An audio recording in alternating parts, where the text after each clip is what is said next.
How does the law protect music creators, and what level of protection do their works receive?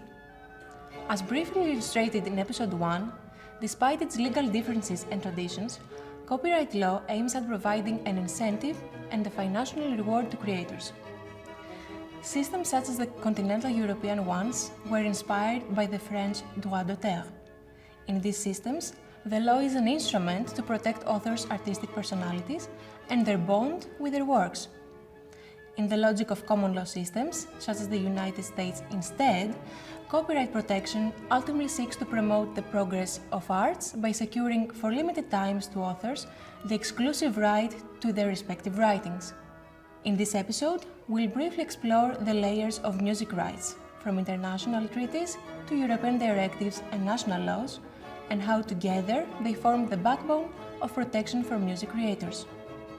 Copyright law operates through several intertwined layers of legislation. At the top sits international law, defined by treaties such as the Berne Convention, that set shared standards across countries that ratified these agreements. Then comes European Union law, which harmonizes national approaches within the EU, mostly to remove barriers and disparities to cross-border exploitation of creative works and the creation of a single market.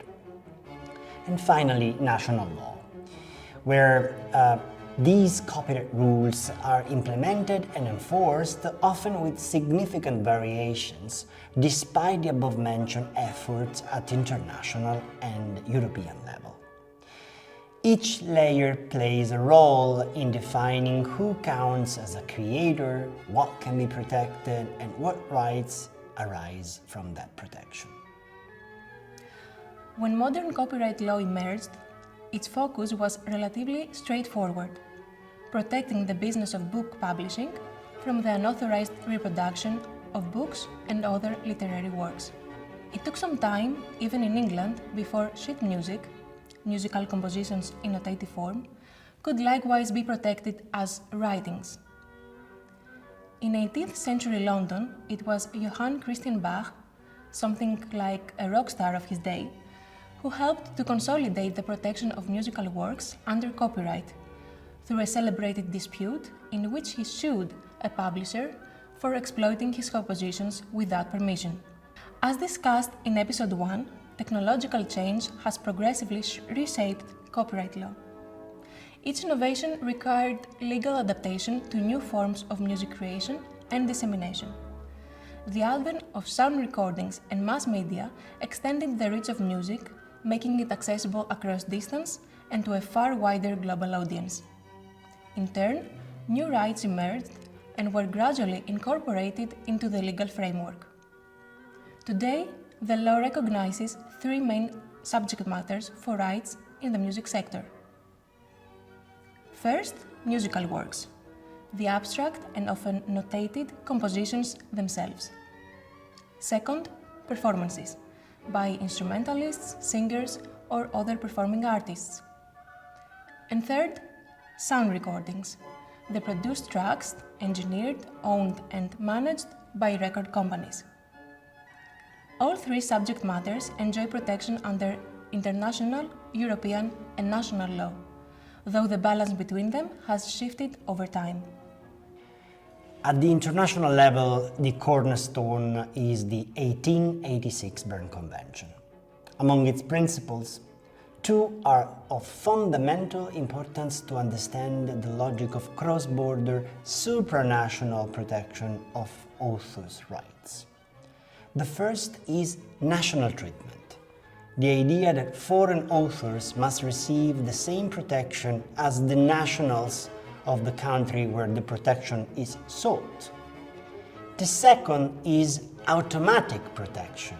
Authors' rights should subsist independently of registration or other formalities.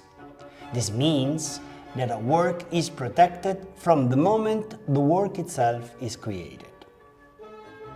As regards the so-called neighboring rights or rights related to copyright, in 1961, the Rome Convention laid the foundations for the protection of performers, producers of phonograms or record labels, and broadcasters and their respective works. Later agreements, such as the 1994 TRIPS Agreement and the 1996 WIPO Internet Treaties, namely the WIPO Copyright Treaty and WIPO Performances and Phonograms Treaty, brought copyright rules into the digital age. They extended protection to new categories of rights, most notably the right of communication to the public, which includes the right of making works available to the public interactively, and also drew new jurisdictions and legal traditions into the international copyright framework.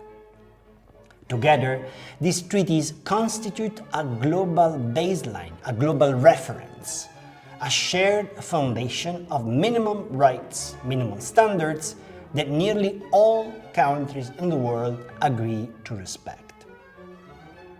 Within the European Union, copyright law has been gradually harmonized through a series of directives. Since the early 90s, the goal has been to reduce disparities between member states and ensure the free movement of goods and services, including music. The 2001 Information Society Directive defined the core exclusive rights: reproduction, communication to the public, and distribution, while setting out a list of exceptions and limitations. It also introduced rules on technological protection measures, acknowledging how technical measures such as digital rights management systems, paywalls, and geo-blocking systems can now control access to works. Despite these advances, two important areas remain outside European harmonization. The first is the right of adaptation or transformation, the right to authorize or forbid derivative works or modification. Its scope still depends entirely on national law. And the second concerns moral rights, those non-economic rights that protect the personal link between authors and their works. These include traditionally the right of attribution, namely the right of an author to be identified and credited for his or her work, and the right of integrity, which is the right to object to any distortion, mutilation, or alteration that could harm the author's honor or reputation. Both these rights are established in Article 6 bis of the Berne Convention, although in Europe their protection remains diverse and rooted in national traditions. Interestingly, in 2011, the European Union extended the term of protection for sound recordings from 50 to 70 years. This reform benefited both record companies and performing artists, while also encouraging greater transparency and data exchange regarding recording information and metadata. The goal was to ensure that 20% of the additional revenues generated by the term extension would be transferred to so-called session musicians, performers who are typically paid a lump sum rather than receiving royalties like featured artists. More recently, the 2019 Digital Single Market Directive addressed transparency, fair remuneration, and contract adjustment rights, marking a step forward fairer treatment for creators in the digital economy. Despite this harmonization, copyright remains fundamentally territorial. Each member state must transpose European directive into its national law, and we know that those transpositions can differ. Differences appear in how rights are enforced, how collective management operates, and how exceptions are applied. This diversity reflects Europe's cultural richness, no doubt. But it also poses challenges for how a truly integrated digital single market for music should work. So, to sum up, the law protects different layers of creativity: compositions, performances, and recordings. It does so through interconnected frameworks: international treaties, European directives, and national laws. These frameworks constantly seek to balance protection and access, adapting to each new technological shift. But enforcement, and much of the real decision-making, still happens at the national level, creating friction in an increasingly global music ecosystem. If you haven't yet watched our first episode, Author's Rise as a Story of Technological Change, we invite you to explore it better to understand how this historical journey began. In our next episode, we'll explore how these legal structures interact with the digital platforms that now mediate nearly every aspect of music creation, distribution, and listening.